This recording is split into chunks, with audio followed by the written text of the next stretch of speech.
Be late. I make my great escape, yeah.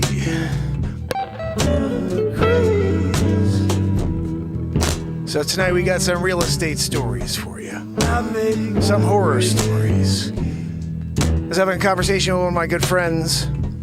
And I started going into a couple of the, I guess, horror stories you would say I've dealt with over 15 years. And he said, you know what, Mark? He said, I can listen to this all night long. You should do a show just talking about these exact stories. So, that's what we're going to do tonight.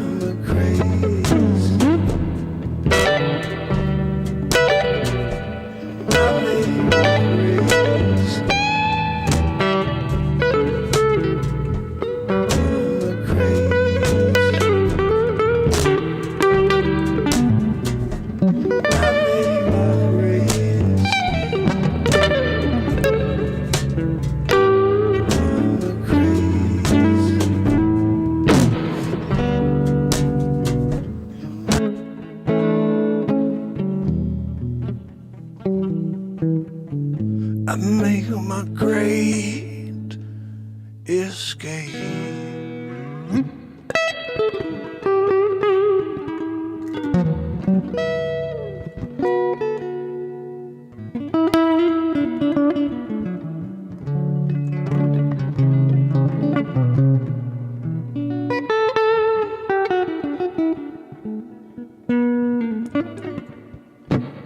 How's everybody doing tonight?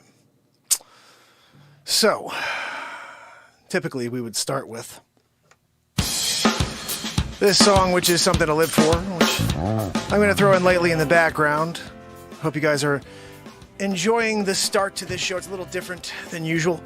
My name is Mark Pyers. I'm the host of the longest running daily show on planet Earth. I've been live for 1,420 days in a row today. This is the 1,420th day in a row. And we're going to talk about a couple of stories that I guess they've just been wrapping around in my head for years. And we all have horror stories in the businesses that we run. And tonight we talk about the real estate stories. You know, it's interesting because my friend thought that it's like this amazing job being a realtor. I was like, oh, it's the best job in the world. You know, you get to go look at houses. And, you know, I realized there's a misconception. Actually, it's just I guess, a public opinion on this is how, it's a cushy job, it's an easy job. And, you know, there are some stories you need to hear to understand it's not necessarily like that, you know. There are good times, but there's definitely some times where you just want to freaking punch walls. And I'm going to share a couple of those stories with you. So I hope you guys enjoy it. And like I said, it was just a side conversation. I was giving advice to a friend about a transaction that they're doing. And I started wrapping off a couple of things that happened because, again, things were said. And I was like, no, it's not like that. It's like this. And he's like, what? And he'd say something else. Then I was like, no, it's not like that. It's like this. And he's like, huh? What? Like, how? Are you serious? Because I was just saying to my wife that this seems like it's like a great job. You know, he's up there in the Gold Coast and all this great stuff. And you're selling these $1 million homes, couple $1 million. And the reality is you're dealing with personalities. You're dealing with people who are very smart and they have their eye on their wallet. And with that in mind, their decision is very, very specific. And sometimes it's overthought. And that's what we're going to talk about. We're going to talk about how smart people make really bad decisions in the real estate business. And it's not realtors. Realtors, I think, usually give the best advice they can. But sometimes people aren't listening. And no matter what you say, they just don't hear it. So a couple stories that really ring out in my mind we'll get into. But I started the show a little different today, a little music in the background, and also a little jam-a-roo. How's everybody doing? It's Sunday night. We're about to get a woohoo from Matt Zabrowski, and once we do, we can get into this story time.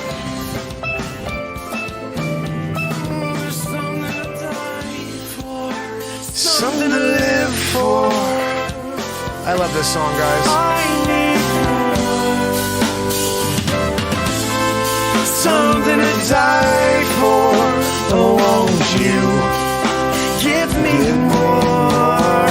Hey, so many perfect ways to spend your days. It hit me. Oh, wow.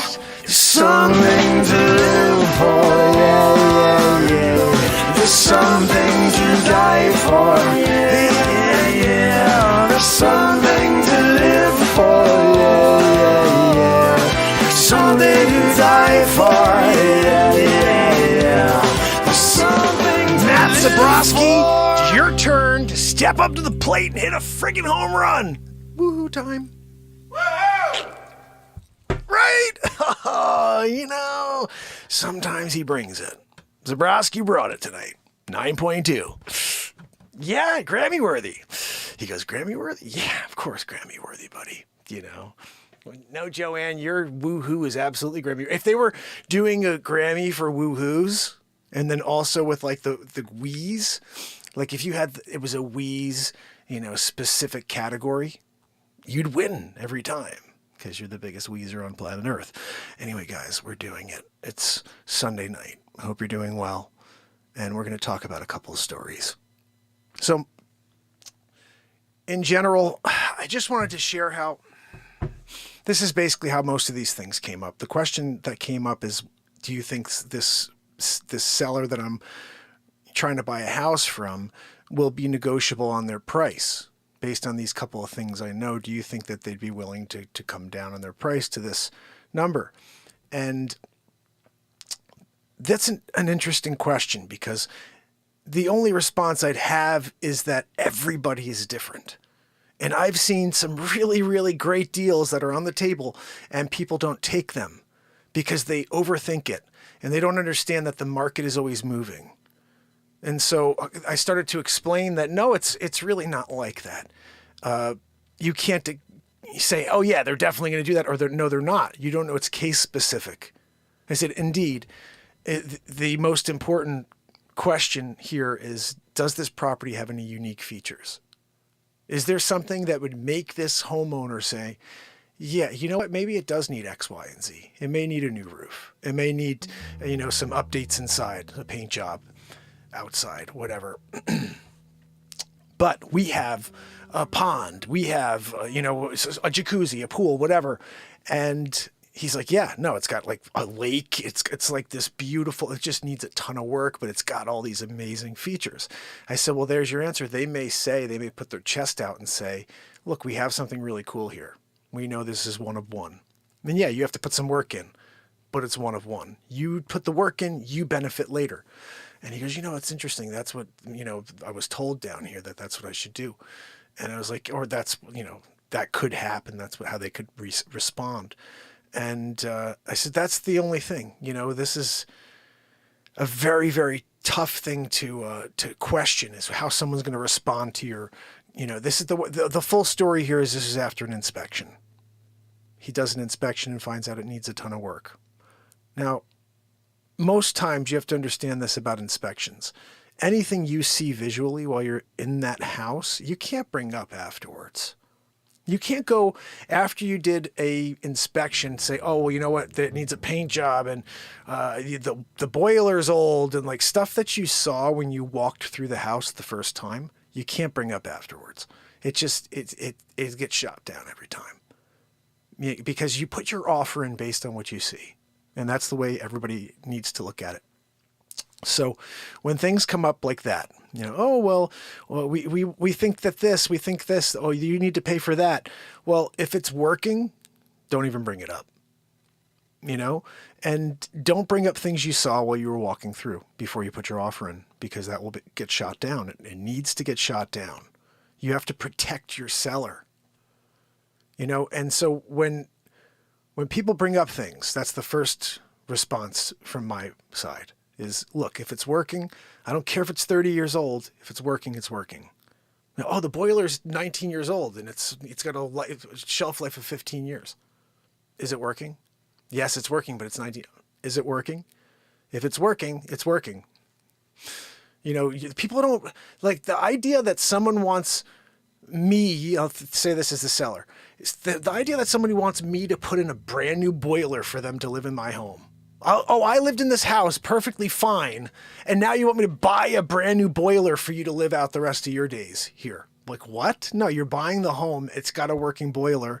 You can go and buy a new boiler after you move in, but like it's insane to me in a way, I do have to say this about selling real estate. It's the only thing in the world that you can own, use, the toilets, and then sell it and get someone to give you more money than you paid. It's kind of crazy. Think about it. Everything else, you buy it and it's worth less when you try to sell it. Always. It's crazy. But this, if you buy a house, you can destroy it over a 15-year period. Destroy the place, all of us, from where you bought it to where you get rid of it. And because of inflation and everything else, you make more money by destroying that house and the septic tank and whatever else it is. It's real estate. It's the only thing that has that type of response and value where you can actually make money by using the toilets. You pull out of a lot with a car, it's worth less, except for, I guess, when you get like an ultra luxury vehicle, those will carry their value. But so anyway, let's get back to the story here. My friend says, I really want them to pick up a couple of these items. I'm thinking maybe like $15,000 worth of work that they should be covering. So I just brought up, hey, look, if it's anything like it's an old air conditioning unit, things like you were walking around and you saw, look, that thing looks pretty beat up and old. Oh, that you hear the boiler and it's like, I took a look at that thing. I mean, when you put an offer in, it's expected that you looked at everything. Not to the point where you could see behind the walls, that an inspection, you could see what's happening with pipes. Like you would never do that. But seeing mechanicals and seeing basic things like windows, doors, paint, if there's cracks, anything like that you're visually seeing when you're walking through and then saying, hey, I'll pay you, then that's what you're paying for that. You know what I mean? And so I've had a ton of offers that come through and they're like, oh, well, the windows need to be replaced. I'm like, excuse me. That's obvious. No, my clients will not be buying new windows for your people when they lived perfectly fine in this house with the windows that are here. Deals fall apart, but you have to protect your clients. And at the end of the day, look, there may be a situation where someone says, if you don't do this, I'm going to walk. And the seller may say, I don't want to lose that person. Let's do the deal. They're really cool. They seem like a good buyer. But maybe that's what they do, is they let them walk or they don't let them walk. But at the end of the day, you got to shoot down a lot of things. So I just want to explain how I got to the next story. He says to me, I don't know if they'll do this. Do you think they'll be negotiable? Do you think I can get them down? Here's the story. I think this, I think that. And I said, you just don't know. If there's some unique factor, this place, they may be really, really proud of it and then say, look, I know it needs X, Y, and Z, but we got a freaking lake, And so that was the case. And so he left with the information, but I said to him, you have to understand, people don't make the decisions they should. I had a client, this is crazy. The house was on for $1,699,000. This is pre-pandemic, when people weren't selling real estate.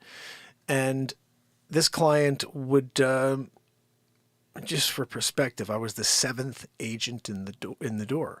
It had been on the market for about 9 years, and I was the 7th agent in. I actually know the owner prior. I went to school with one of his sons. So anyway, I'm selling this house. I'm trying to sell this house. I get an offer for $1,650 on a $1,699 house, and I said to him, look, you've been on for 9 years. You got $1,650 in your hand, and you should take this and just say, look, I got a good value out of my list price. Nobody was getting list price back then. Nobody. No, I want full asking price. He was, first of all, this was like 130 days in that we got this. You know what I mean? And so I'm like, we've been on for 130 days.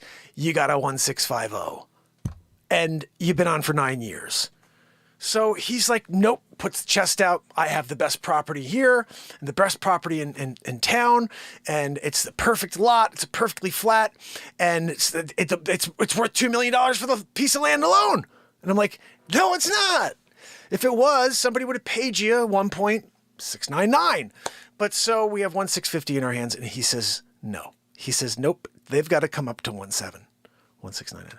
So I got to go back to this agent and say, look, I don't know. I'm sorry. Can you come back with something? Because he didn't even counter. This is the other problem. You never be the one to cut off negotiations. Ever. You want to be the last one to speak. You never cut off negotiations and say, I'm done.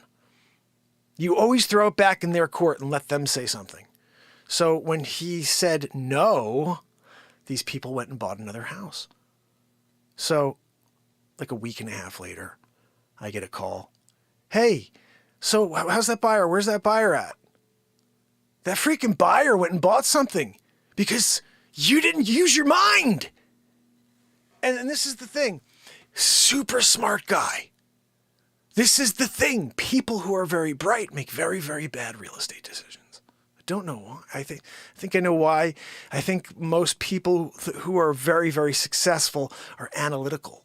Too analytical when it comes to real estate. Real estate, you jump first and then you decide later. People don't understand this. In finance, you do all your work first and then you transact. In real estate, it's the opposite. You put the offer in and then you do all your research. If you don't like what you see, you freaking walk away. So you understand, you don't really close on it until you've done your research, but you secure the property first. I've seen too many people that want to do the research. Oh, I want to look into the property. I'm going to go to town hall and see what I can do and what I can't do. By the time you get to town hall, there's 3 offers on the property and you didn't have a chance to own it. Get the property, secure it, take your 7 days, do your research, sign your contract, and you buy. Or you walk, but you get the secured property first. This is the thing I just want to really express to people. The most important thing is to take yourself out of being this analytical, I need to do the research first guy or lady. You've got to act first, do your research, and then decide. And that's real estate. And so I think people who are super, super bright, they can't flip the switch. They can't go from one to the other very easily. And so we're stuck in a scenario where we're trying to break through. And I remember having, 5 to 6 conversations with him before going back to this agent and saying, look, I'm sorry. I mean, I wasn't going back right away. I'd be like, okay, guys, sorry, he doesn't. I was like, I hung up the phone and I called back like 15 minutes later. I was like, look, We really, really think about this. You've been on the market for 9 years. 9 years. All different prices. 9 years. No. It's got to come up. So I literally did one of these when he called. So where's that buyer at? I was like, are you kidding me? Where's that buyer at? That buyer bought another property, and now I'm going to lose this listing in 3 weeks. Literally. Okay, so you don't understand. This is why I want to say being a real estate agent sounds so luxurious. I go to sell houses and I go show houses. I had that on the market for 120 days, 130 days when that offer came through. He decided not to take that. He didn't give me more time. I left my goddaughter's baptism or communion to have to do an open house. This guy he made me do open houses like I had scheduled, and he was so forceful about it. And you know what? I wasn't strong enough as a realtor to say no. I was trying to get the deal done. I was trying to make sure I got more time because this thing had been on the market for 9 years and I didn't want to lose the listing. This is crazy. Thinking about this, about 12 years ago. And so I did everything I could for this man.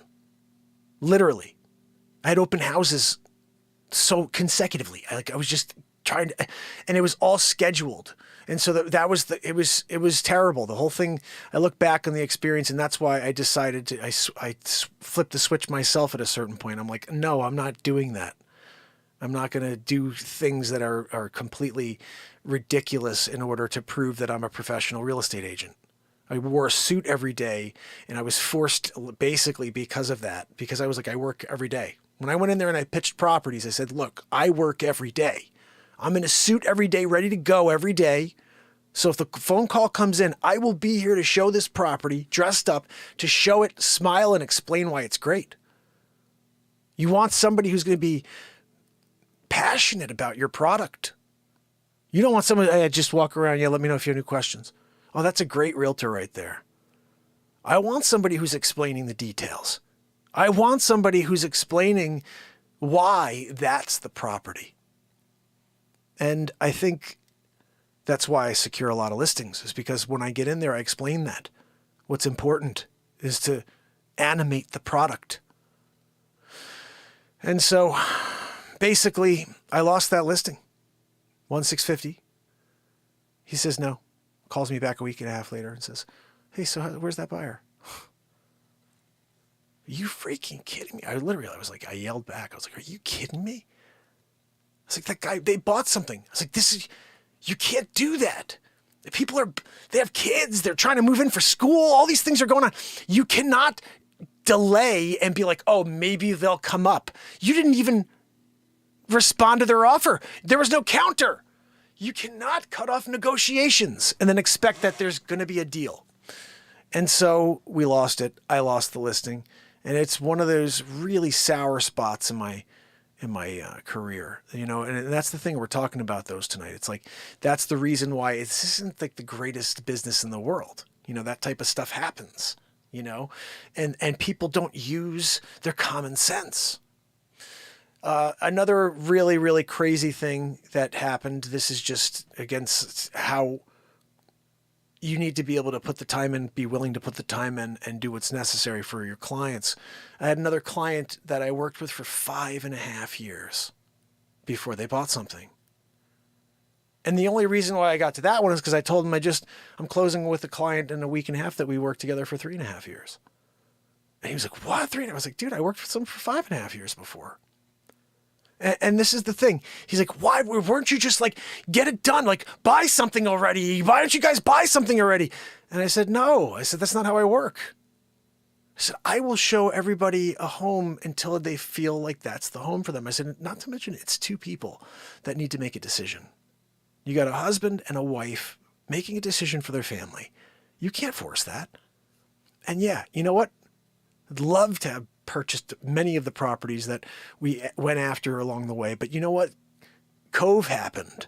And that was crazy. People couldn't get properties because everybody else was gazumping with cash and going up to crazy numbers. So regardless of that, I don't fire my clients. I know some agents that do. I don't have time for this. You're not going to buy something. I have to, just go work with someone else. What? No. I work with my clients until they find something. I'll show them everything, and I don't force them to buy. I say, look, when you feel it's right, I'm going to fight for you to get that property. I'm going to do everything I can. I'll share what I believe is the right information, and you have to decide how you want to proceed. But again, that's when people decide some things are like, they start to hold back. You never want to hold back when you really want a property. You go after it.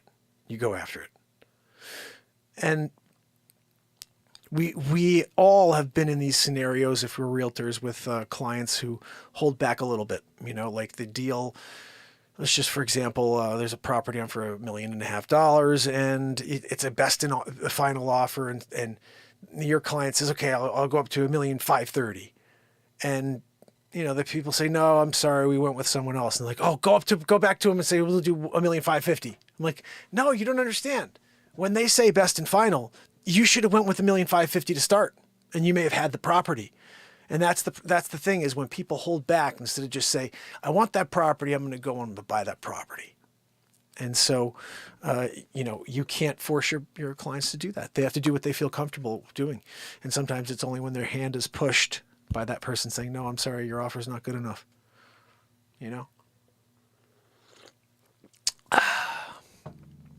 So the business, I've also had some clients who went out the first time and they bought. So got that too. I've been doing this for 15 years. So I've seen it all. I've been a part of it all. And tonight we're just talking about some of the crazy things that have happened along the way. I had a listing that was 2 properties in 2015, and a cumulative, it was like $37 million worth of property. It's crazy. One of them was on the water in Greenwich, Connecticut. The other one was in New Canaan. I had it on the market again recently. But it was very tense year. And I was, again, in the middle of that, hey, I work every day. Give me the listing because I'm going to go and I'm going to keep fighting to get this thing sold. And so I was taking these phone calls every Sunday night from China. And I was, oh, it's crazy. I'd be on a Zoom call, right? And on the other end, there's a friggin' group of people sitting in a room. And I'm there in pajamas. I'm ready to go to bed. It's 10 o'clock at night every Sunday. And it's like right now. And I'm at Mama for 45 minutes with this group of people in China with this book. They're just going through all these things. Hey, we want you to do this for the property. And all this stuff. And I was young and I wanted to prove myself, and doing this, when I say young, I mean young in the business. And so I went out there and I did most of the stuff. It was crazy, just trying to see if I can sell these properties. In the last week, I got 2 offers on the one in Greenwich. Oh, this is so freaking crazy. And I can't believe this is, this is why I say proceed with peril, So, you think you're doing well, and all of a sudden you run into freaking the pit of hell.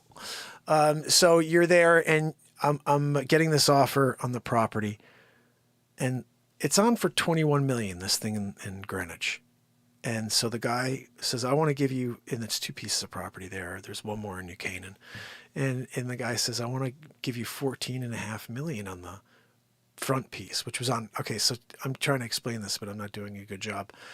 The front property's on for 15, the other one's on for 7.5, and then the other one's on for 15, okay, the one in New Canaan. And so he says, I'll give you 14.5 for the one in the front, which is on for 15. I'll have the money to you in 14 days, 2 weeks, you'll have your $14.5 million, and I get my property, and we're done. I'm like, are you kidding? So I called my client. We got this deal, 14.5. Nope. Are you kidding me? Nope. I want 15. Are you kidding me? Are you kidding me? He paid 11 for the entire thing. I'm sorry. He paid 8, I think, for the entire thing. 8. I think it was 11. He paid 11 for the entire thing. So he's got 14.5. I'm like, okay, look, you paid 11. You got 14.5, and then you still got the 7.5 million on the side over there. So I finally talk him into saying yes to the 14.5. The attorney grabs it. And for some freaking reason, and this is where I know, like, the cards are stacked against some of us. The attorney puts this thing called something called a view easement. And so I get a call from the other side, from the other agent. Oh my goodness.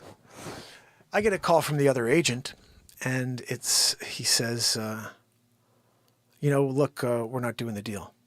I'm like, what are you talking about? He's like, yeah, they put some view easement in there, and my client doesn't like it. He's not paying $14.5 million for that, so he can't build on a certain area of the property.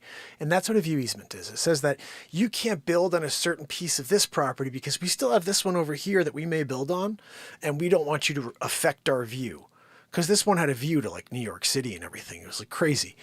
And it's right on the water. And so basically, he puts this view easement in without telling me. They don't tell me they're doing this. They do this and they put it in there. They kill the deal.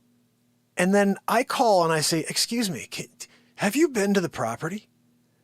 He's like, no, no, not really. And I was like, there is like a forest between the two properties of trees. Most of it's on the main property. So a view easement, what does that do? When he's not going to cut his trees down so you could see. So what did you do? You killed the deal for nothing. There was no view. There's trees in the way that are on that property. It was like, I can't believe it happened. And the deal died. The deal died. But I started calling around. I'm like, I'm not done. I'm not freaking going out like that. It's the last week of this listing. So I call this other guy who'd shown it earlier.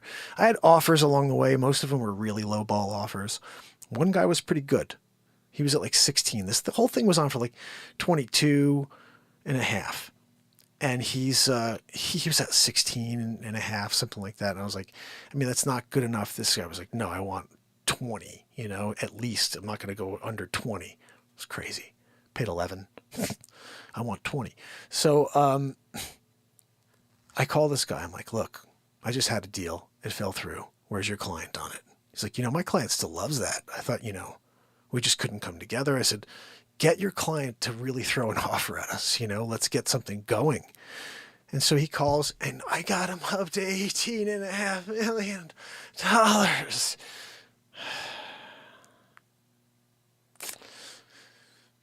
And he said no.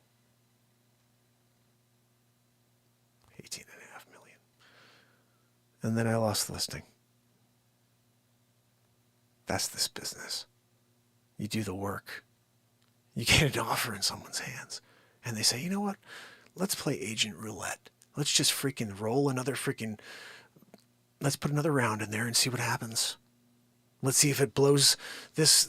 We sell it, or, we just throw another one in there, and it's crazy. Remember the first one? I was the 7th agent in. Do you know what's still on the market?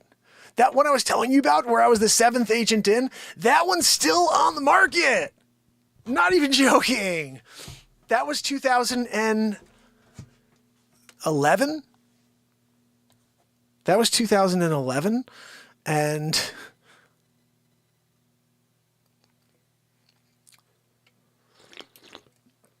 10 years later. So he's been on the market for 19 years, guys. 19 years he's been on the market. Think about that for a second. I had a 1,650 offer. It's crazy though, right? So this is the thing. At the end of the day, you have to remember that when you got something in your hands, take it and run. Start something new, a new chapter. Go buy another piece of property to start with. See if you could do a little work and then turn that for a profit one day in the future. But you don't want to be penny wise, pound foolish, where you start saying, oh, well, I need this. No one's going to give you what you need.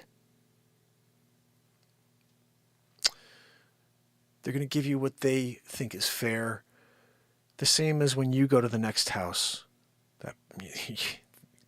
What do you expect? The same thing? Oh, tell us, what do you need? So, horror stories. Just a couple for you. And again, those are the bad ones. There's been so many great ones.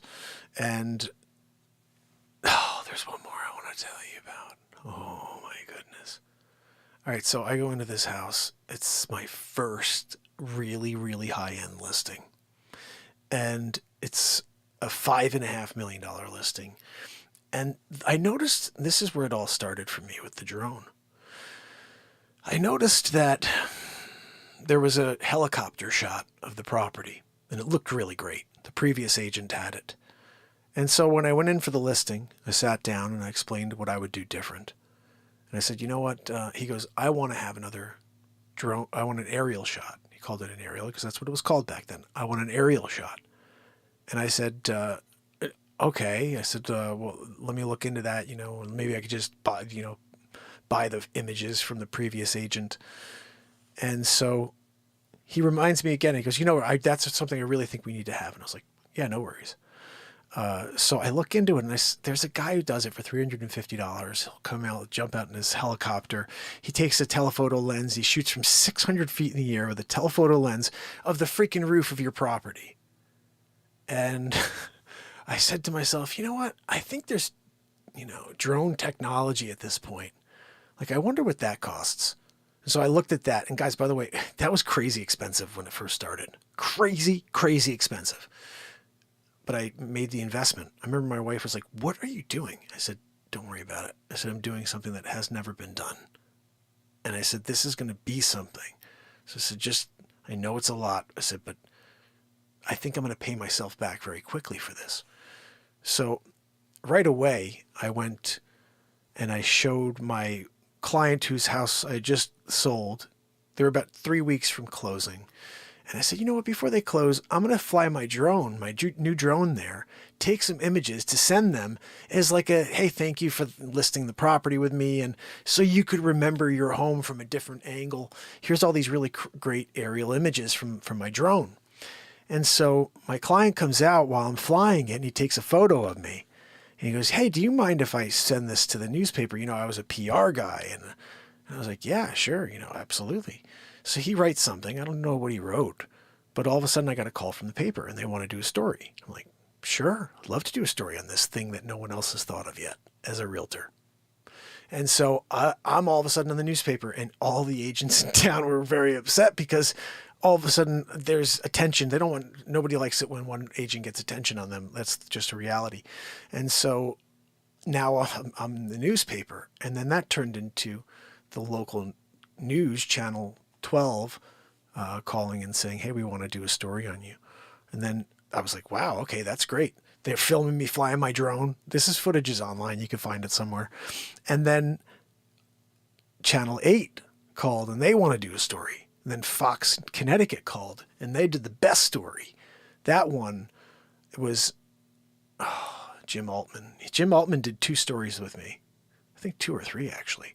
He was like, how do you keep getting in the news? I'm like, dude, what are we doing over here? I called him when I was like, hey, I'm at like 1,000 days in a row, buddy. I was like, is that something you could do a story on? Also, he's like, we don't continue to do the same guy in the news thing. I'm like, I've been on for almost 1,500 days in a row, Jim Altman. What are we talking about over here?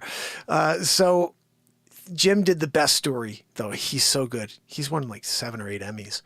And so Jim Altman with Connecticut Fox News. And then I was on with George Colley as well, which was NBC Connecticut. And so this is all in 1 year. I was on like 7 different news stations. And it was like I was the drone guy, the guy who thought of it. And that's the way it went. I was in the newspaper. I got a freaking big plaque here somewhere. And it not like I told my wife, I said, that's going to wind up being something. But then look, it turned into exactly what she said. She goes, you're just giving everybody the idea to go get a drone. And she's not wrong. Everybody went and got a drone. I said, but here's the difference. Just because you have a drone doesn't mean you have an eye. You got to have an artistic eye in order to get really good drone photography. And so that's the thing. I think like when I get to a property, I've already got 15 shots I've seen in my head just based on that, where I'm standing. I'm like, oh, I can't wait to get this one image I got in my mind, and I'm going to find it with the drone. And so that's the thing that I think is different between artists and people who just buy drones. And you can tell when someone it's an agent who bought a drone and they don't know how to freaking shoot drone photography. They're shooting a roof, and you're like, what the heck is going on? Oh yeah, it's a gray asphalt roof. Great. Thanks for showing me where the hip, and like the valley is over there on that roof. Oh, cool. Look, there's some shrubs, like it's on an angle, but that's, I think when you get really great drone photography, it's because the operator has really, really got a good eye, and I know a couple of phenomenal, photographers that they shoot amazing photography, with the drone, with their regular camera. And, outside of that, it's a crazy thing that I start to uncover all of these things. But I get this idea to get the drone. I go back, I said, look, okay, I'm not only going to shoot your property once, I'm going to keep shooting it. So I go in there, and we told this gentleman at the very beginning that it's a $4.5 million property. He wanted 5.5. And so it was crazy, but like another deal where just a grumpy, terrible, like experience where no matter what you did, there was just like no appreciation on the other end. And it wound up selling like 3 or 4 agents later for $4.5 million. It's crazy. It's like, when you get it right, you get it right, but it's like 4 years, like 2 years, 3 years later, whatever it was, it sold for exactly what we said when we sat at the table. And I think that's just interesting because people sometimes just don't get it. Final story. This is one of the best stories. We're going to finish with a positive one. There's a property in Easton, Connecticut, and I was referred in, by somebody. And I'm sitting down with this client the first time, and she was so awesome. She had a great smile. She was really, really friendly. And I had this big stack of stuff, and I'm there. My manager's there with me, and I was like, oh, just in case. I don't know. I was a newer agent, maybe like a year or two in, and I said, can you come with me? Because I don't really know if I need you, but just join me. And so he came. He's there by my side, and I go in, and I just start chatting with this homeowner, having the best conversation ever. It was the best. Like, she and I were hitting it off. Like, her husband, they go play golf. And at the time I was big into golf. So we're talking about that, and we're laughing about things. And it was a really, really great energy. And so at a certain point, I broke the complete conversation. I go, what are we doing here? I said, why don't we just, like, here's the paperwork. I was like, let's just sign. Let's go to work. I said, obviously we like get along. Like, I said, do you really want to go through all this stuff? And like, I said, the most important thing is who you're working with. Everybody offers an experience in order to sell your home. But at the end of the day, you have to work with an agent. You have to work with one person. And who do you want to spend that time with? I think we could tell that we really get along. And she goes, you're right. I don't want to look at that crap. She goes, where's the paperwork? And I literally signed it within like that conversation. My manager did not say one word. We walked out of there. He goes, holy freaking, he goes, I've never seen that before. I was like, sometimes you got to know when to close. Like, what? I'm not going to sit there and push all of this stuff out there when I knew we should be working together. And so getting that to actually occur was probably one of the best real estate stories ever. And I don't know if it's my old manager at this point, but I don't know if he ever remembers or talks about that. But I think he was at the time, I remember he just kind of jaw dropped, and it happened another time too, where I went in on this is crazy. I went in on a $4 million property right on the water in Darien, and he brought me in. And he was off that day. It was weird. I never saw him. Like, he just wasn't, it wasn't coming together.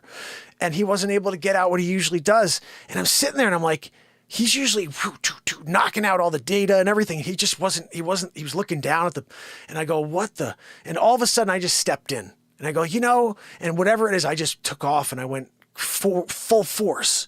this is what I'm going to do different for you guys. I said, I'm going to shoot a freaking like property video here. And I said, I'm going to have this. And I had all this these great ideas for what I was going to do for the property, a 3D tour. I used to do this thing called the Matterport. I was the first person to do the Matterport in the Northeast as a realtor. And then I stopped doing it because it was crazy expensive to pay for the actual models for it. And so, but I did it first because I thought that was going to get me another news story. It's crazy. I was like, no one's done that yet. I'm doing it because that's going to be front page news. And of course they were like, my news. Oh, this is crazy. My old company was like, well, we don't want to like put that out yet. You know, like we don't want, I think they didn't want me to get too much attention. It was really weird. And all of a sudden they kind of put their brakes on it. They're like, you know what? Let's not tie it to the drone thing.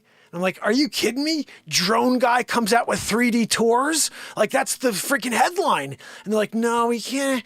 Let's just put it out there that there's a guy who has a Matterport thing. And it's like, oh my goodness. And they didn't even do it. It was like watered down. 6 months later, one of our competitors comes out and says, we're the first with 3D drone, with 3D Matterport technology. And I'm like, are you kidding me? We had it. I was doing it. And they didn't take credit. They didn't say, we as a company have Matterport. Look, one of our agents has Matterport. We as a company are they could have taken the credit. We're the first. Instead, they were like, Mark, it's crazy. And I had spent the money already. I wish I didn't, because that's the thing I realized. I was like, I jumped first on that one because I was like, this is such a breakthrough idea. It clearly was, because the competitor came out with a story and they blew it out and really got some good press for it. And so that was something that really bothered me about doing this extra stuff, you know, like you're always trying to create a new experience for your clients, something different, something better. And it's not always going to get the response that you're hoping for. However, I did get that listing because of this 3D tour. And that's just, I wanted to just say that was another experience where I went in there and I was able to close those people and step in and just let something happen, magical happen. And all of a sudden we walked away and secured the listing. Oh man, that was another one that freaking kills me. This is like the ultimate of horror stories now that I'm thinking about it. This is nuts. I can't believe I'm getting into all the terrible ones, like weaving in. These people ended up stabbing me in the back so hard. It's one of the craziest ones. They had a neighbor from hell. Like this is one of those stories where like the neighbors hated each other, and the neighbor's a realtor, and they're like, we do not want to use that agent, and we don't want her to be on the other side of the deal. We don't want her to collect any money for this house. Like, I don't want to even sell the house to any of her buyers. And I'm like, all right. So I do my best to try to get offers. I did get offers, and just a couple things almost happened along the way. And this agent also brings me offers, and they're like, no, we don't want that. We'll never work with that person ever. Never. There's no way in hell that we'd ever work with that agent. You know what I mean? And so I'm like, okay, yeah, no problem. Man, I literally had many, many things going. And at the end of the year term, when there was the night before, I had a conversation at like 10 p.m. and they're like, you know, we love working with you. We love working with you. And we can't wait to get this thing sold, you know, send the paperwork over, you know, or we have the paperwork, we're going to sign it and send it over. We're expiring in like a day or two, you know. And they're like, we love working with you. We're going to sign the paperwork and send it over tomorrow. And it's like, awesome. I can't wait. I can't wait to finish this process. As you guys know, like I would go there and shoot photos and send it to her because she was really kind of like a very energy specific person and wanted to connect with the house, which was on the water. So I'd take photos at sunset randomly and send them to them. And it's like I was doing so much above and beyond that anybody would ever do. I went there and I recorded music in the back, right on the water. I should find some of that for you guys. And so at the end of the day, I'm there and I get a call the next morning, and they're like, we're not going to follow. We're not going to sign. We're not going to do a deal. We're not going to extend. And I was like, what? And like, yeah, no, I had and then it was weird. All of a sudden some BS was said that made no sense. Like there was just like, oh, well, we think that, there's, I don't even know. I remember something really, really weird. Like, again, there was energies that were always talked about. And like something happened where they're like, oh, well, we all of a sudden feel like, we shouldn't extend, and that maybe we should talk to other agents. And I'm like, are you kidding me? After everything I did for you guys, the 3D tour, I did 2 3D tours for them. One I did into nighttime, so I can go all the way to the water. At the very last shot was there at the freaking moonlight. And it was nuts. It was the only one that you could ever do because they made it too sensitive after that. You couldn't go indoor to outdoor at night ever again. But I had one, and it was theirs. And I did all that stuff. And then they were like, I think we should need to talk to other agents. And I was like, how could you? I brought you guys multiple offers. You didn't want to say yes to any of them. Oh, I had an offer from someone famous there, I can't say, and they didn't take it. And it was like $2.9 million, okay? $2.9 million from the famous person. They didn't take it, okay? And I saw after they expired, the other person took the listing, this other person, and the neighbor sold the house for $2.5 million. They took 2.5 from the neighbor from hell that they hated instead of 2.9 from a famous person that I brought them through an open house or through an agent. This is the world a realtor lives in. And that was the ultimate stab in the back. So the next time you're like, I'm going to go be a realtor because I go and I sell real estate. Like, yeah, okay. Until you get screwed over by 9 out of 20 people. It's not that many. I mean, I'm just saying there are some really, really rotten people out there. And most people are straight up and they're doing a good deal. And they're respectful and they appreciate the time you put in. But there are those random cases, where all of a sudden you put in and it's like you give, and all you get is a freaking elbow in the face over and over, And so I hope you've enjoyed these stories. Oh, goodness. Real estate rant night. How's everybody doing out there? Let me go over here and just see if I can say hello to everybody before the end of the eve, if there's anybody here. Kill It and Grill It, Pamela Swan, S-Coop, Trish Killian, Virginia's in the house, and Wharton Fissel. Tammy, good to see you, Tammy. Oh, goodness, guys. I hope you enjoyed this crazy night. If you can please smash that like, share, and remember, after this feed, as Bradley always says, please leave a comment on the actual video itself. And I want to thank you guys for doing that. I'm going to try my best to go on and respond to the comments, many comments that have come back, and I just haven't been able to get to lately. But I do appreciate them. I catch them and then I'm just running. But I will do my best and get back to you all. But I do appreciate you leaving the comments, because the more you guys interact with the show, the more other people may find the show. And we're getting close to 1,500 days in a row. I did say a while back, at the 1,500 day, I may just do like something where it's once a week after that. I mean, that's crazy, guys. Just going every day forever when we can't break through a wall.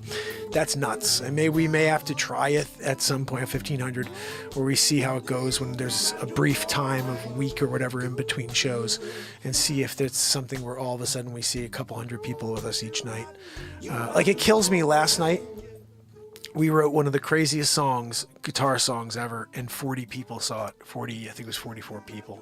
It's like after the show, I was like, oh man, that was crazy. There must have been 40 people? 44? That's when I was like, man, this isn't what?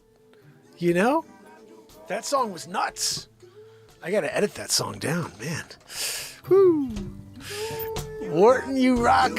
S-Coop, you rock. Trish Killian, you rock. Over here on TikTok, who's here with us? Mike Port, how do you, my friend? Good to see you. Let's see. Wow, guys, you come down. You here? We're doing it. Oh, Sunday night.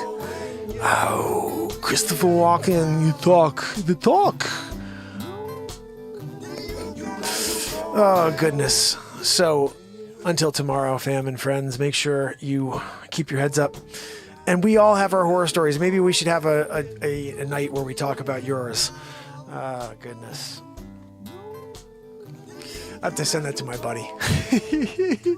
Until tomorrow, it's Mark Pyers. You